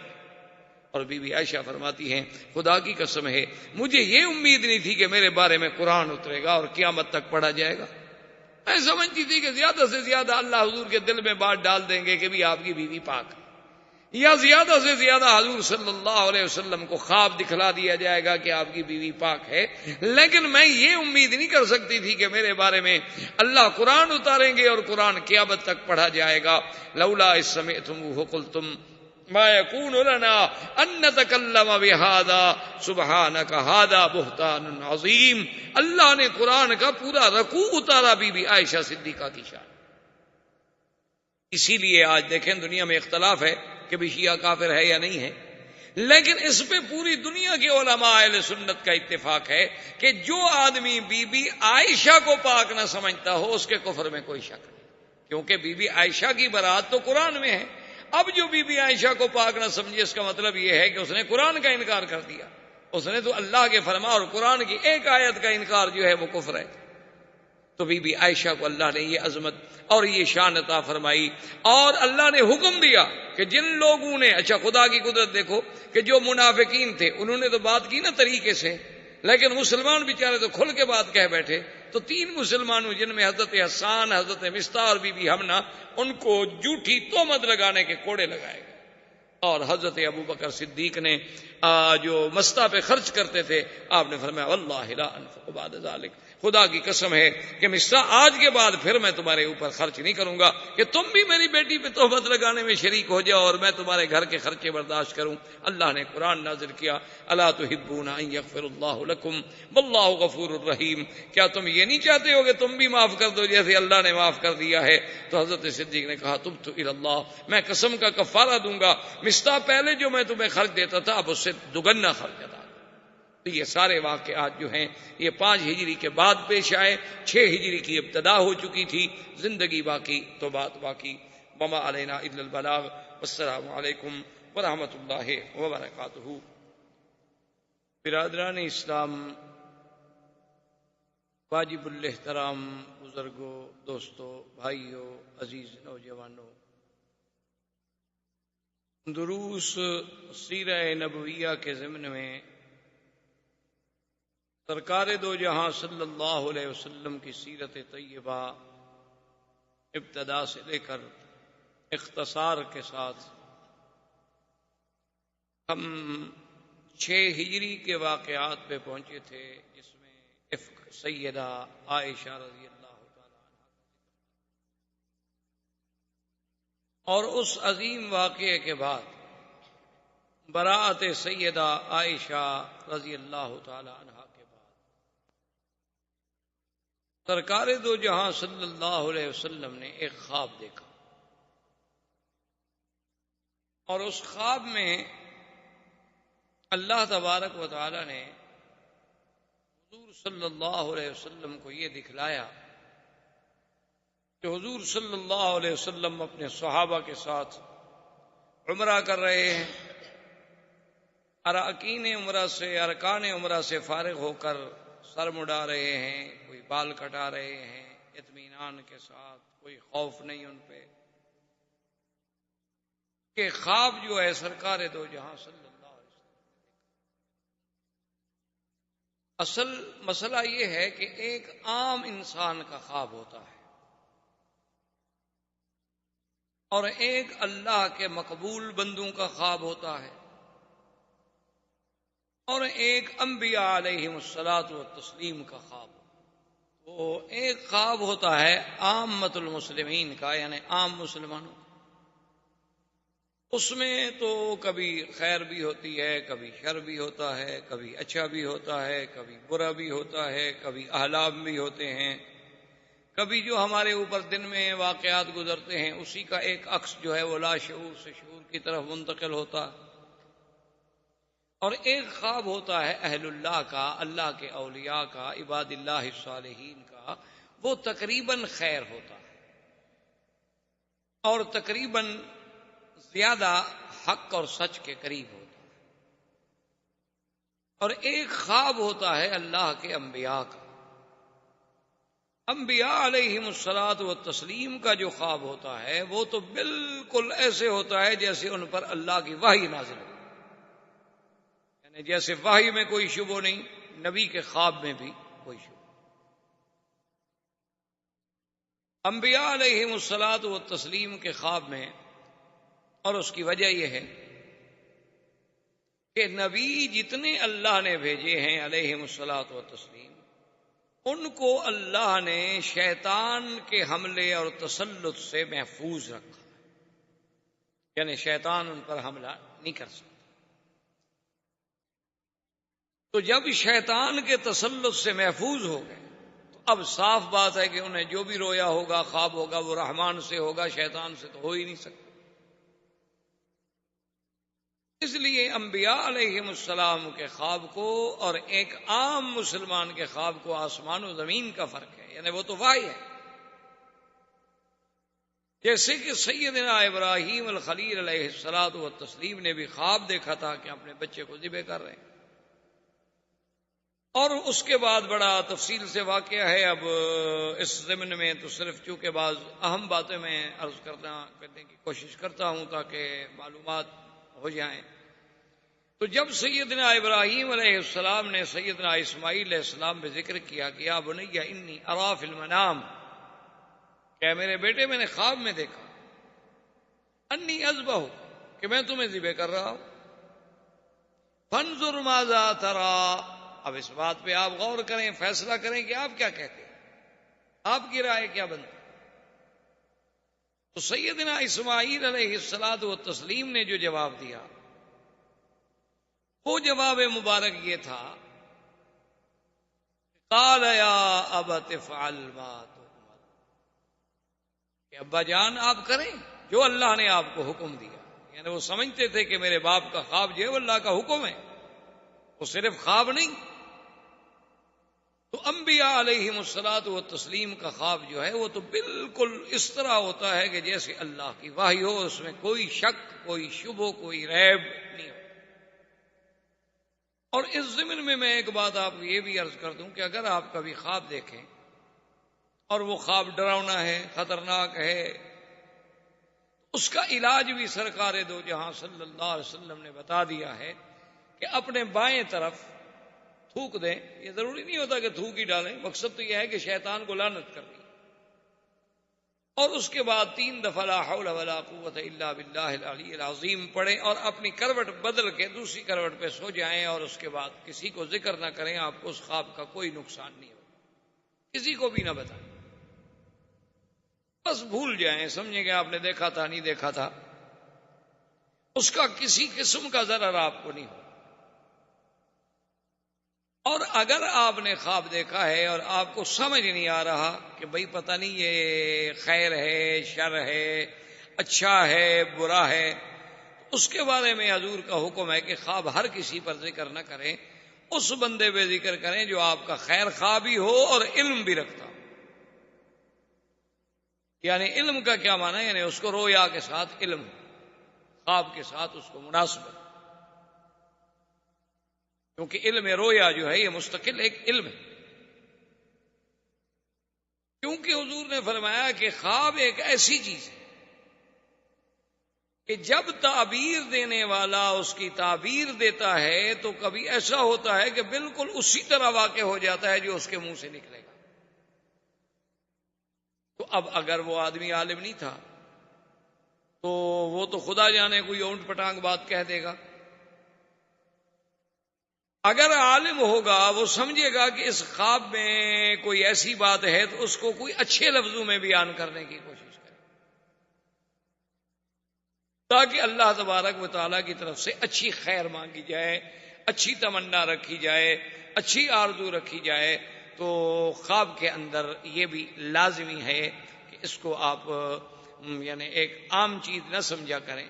اور اسی طرح دنیا میں حضور نے فرمایا سب سے بڑا جھوٹا وہ انسان ہے جو خواب نہ دیکھے اور لوگوں سے کہے کہ میں نے خواب دیکھا۔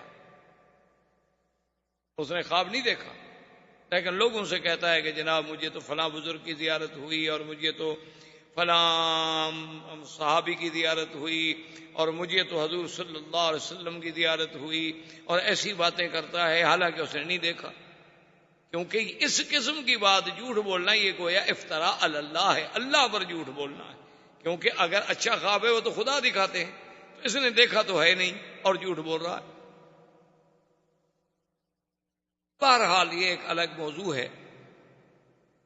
تو سرکار دو جہاں صلی اللہ علیہ وسلم نے خواب دیکھا جس کا باقاعدہ قرآن مقدس میں ذکر ہے کہ لَتَدْخُلُنَّ الْمَسْجِدَ الْحَرَامَ إِنْ شَاءَ اللَّهُ آمِنِينَ مُحَلِّقِينَ رُؤُوسَكُمْ وَمُقَصِّرِينَ لَا تَخَافُونَ فَعَلِمَ مَا لَمْ تَعْلَمُوا فَجَعَلَ مِن دُونِ ذَلِكَ فَتْحًا قَرِيبًا۔ اللہ کے نبی نے خواب دیکھا کہ آپ مسجد حرام میں داخل ہوں گے، اور امن کی. اور پھر بعض محلقین رؤوسکم و مقصرین، تم میں سے کوئی سر منڈانے والے ہوں گے، کوئی بال کٹانے والے ہوں گے، اور کوئی خوف نہیں. جب سرکار دو جہاں صلی اللہ علیہ وسلم نے یہ خواب دیکھا، خواب دیکھنے کے بعد آپ نے اعلان فرما دیا کہ میں نے عمرے پہ جانا ہے، اور جو آدمی اپنی خوشی سے، اپنی خواہش سے، اپنی تمنا سے عمرے پہ جانا چاہیں وہ میرے ساتھ عمرے پہ چلیں، اور جو آدمی نہ جانا چاہے کوئی پابندی نہیں. تو بہرحال حضور صلی اللہ علیہ وسلم کے ساتھ تقریباً جو صحیح روایات میں موجود ہے 1400 صحابہ تیار ہوئے جنہوں نے عمرے کا ارادہ فرمایا. حضور صلی اللہ علیہ وعلا آلہ واصحابہ وسلم صحابہ کو لے کر مدینہ منورہ سے روانہ ہوئے، اور ذوالحلیفہ پر، جسے آج کل بیر علی کہتے ہیں، جو آج کل مشہور جگہ ہے مدینہ منورہ سے 6-7 کلومیٹر کے فاصلے پہ، اسے ابیار علی کہا جاتا ہے، بیر علی کہتے ہیں.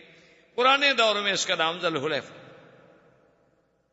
بعض لوگوں نے یہ کہانیاں بھی بنا رکھی ہیں کہ جی یہاں ایک دیہ ہوتا تھا اور حضرت علی نے اس کو پکڑ کے کنویں میں قید کر دیا تھا، اس لیے اس کنویں کا نام بیر علی رکھ دیا گیا. یہ سب کہانیاں ہیں، من گھڑت اور جھوٹی باتیں ہیں جس کا حقیقت سے کوئی تعلق نہیں. عرب کی عادت ہے کہ وہ اپنے ابیار کو، اپنے باغات کو، اپنے زمینوں کو، اپنے عمارتوں کو، اپنی جائیدادوں کو جس کی ہو اس کے نام کے ساتھ منسوب کر دیتے. حضور صلی اللہ علیہ وسلم نے وہاں سے احرام باندھا اور میقات سے آپ نے عمرے کی نیت. اسی لیے علماء کرام کا اتفاق ہے، جمہور ائمہ اربعہ کا، کہ آدمی جب میقات پہ آئے تو بغیر احرام کے سیدھا حرم آ رہا ہو تو مکے میں داخل نہ ہو. کو بعض ائمہ اس بات کی رعایت دیتے ہیں کہ بھئی اگر ایک آدمی نوکری کے لیے گیا ہے یا ڈپٹی کے لیے گیا ہے یا کسی دوست کو ملنے گیا ہے، اس کی نیت عمرے کی تھی ہی نہیں، تو اگر وہ احرام نہ باندھے تو اس پہ دم نہیں پڑے گا. لیکن امام ابو حنیفہ رحمۃ اللہ علیہ اس مسلک میں بہت سخت ہے، وہ فرماتے ہیں کہ بالکل نہیں، میقات میقات ہے، میقات سے آپ بغیر احرام کے نہیں گزر سکتے. اور یہ پہلے بھی میں نے آپ سے عرض کیا تھا کہ امام ابو حنیفہ رحمۃ اللہ علیہ، اللہ سب ائمہ پہ رحمتیں فرمائے، اللہ سب پہ اپنی کروڑوں رحمتیں نازل فرمائے، لیکن وہ مسئلے کا احوط پہلو لیتے ہیں، یعنی ایک ایسا پہلو اختیار کرتے ہیں جو زیادہ جامع ہے، جس میں زیادہ احتیاط. اب دیکھیں نا جی، مثلا آپ احرام سے آ رہے تھے، میقات سے آپ کی ڈپٹی پہ گئے تھے یا ڈپٹی کے لیے آ رہے تھے، لیکن اگر آپ نے احرام باندھ لیا ہے تو کوئی امام اس کو غلط تو نہیں کہتا کہ آپ نے کیوں باندھا. جو اجازت دے رہے ہیں وہ بھی صرف کہتے ہیں اجازت ہے، یعنی دم نہیں پڑے گا، جرمانہ نہیں ہوگا. وہ یہ تو نہیں کہتے کہ ایسا کریں اچھی بات ہے. اچھا، اگر بفرض محال قیامت میں لازمی طور پر 2 مجتہدوں کا اتحاد ہے، لیکن ایک کا اتحاد حق ہوگا. اگر قیامت کے دن اجتہاد یہ حق ہو گیا کہ بھئی اگر کوئی ڈیوٹی والا ہے یا کوئی دوست کے ملنے والا ہے عمرہ نہ کرے تو اس پہ کوئی جرمانہ نہیں، ٹھیک ہے، کوئی بات نہیں، اچھی بات ہے، بچ گئے بیچارے. لیکن جس نے عمرہ کیا ہوا ہے اس کا ثواب تو اللہ ضائع نہیں کریں گے بھی تم نے عمرہ کیوں کیا تھا. اور جس نے عمرہ نہ کیا اور قیامت والے دن فیصلہ یہی ہوا کہ نہیں عمرہ کرنا ضروری تھا، تو جن نے نہیں کیا وہ کیا کریں گے؟ وہ کون سے محاسن اس کے بدلے میں ادا کریں گے؟ اور پھر امام صاحب یہ فرماتے ہیں کہ مجھے یہ بتائیں کہ کیا حضور پاک نے بھی کبھی کسی میقات سے تجاوز کیا ہو بغیر احرام کے؟ احباب کرام، اس کے بعد اب آپ اس مبارک سلسلے کی CD نمبر 22 سماعت فرمائیں.